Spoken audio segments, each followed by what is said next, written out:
5. Number 5. Number 5 na. So let's say SSA. Side. Then angle. For yung angle guys. Included, non-included yan kasi nasa labas. Line sa loob ng dalawang side.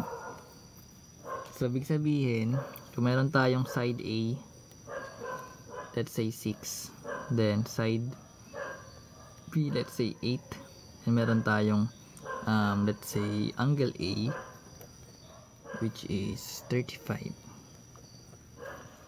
Then this is side tapos angle na non-included.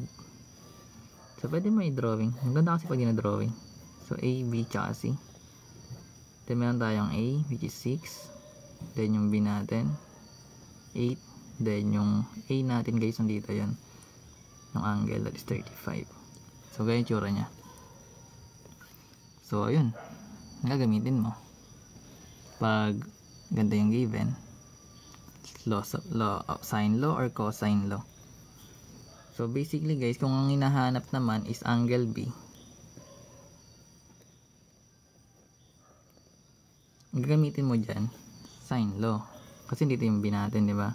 So bali magko-cross to, tsaka eto, makuha mo yung sine B natin, o yung angle B.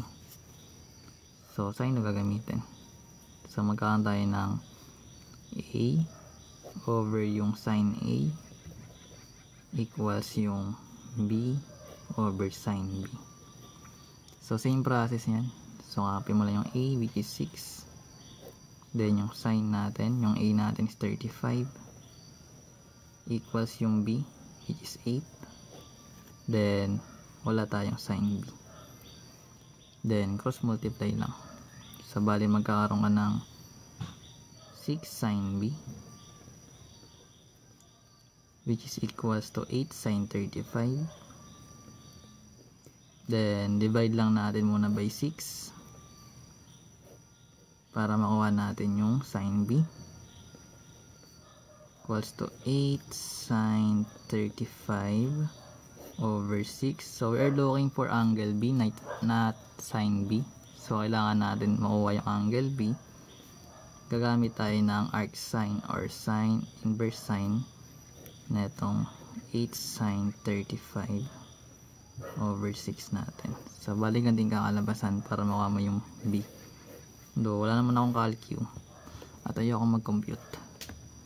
So bali ganyan yung tsura niyan.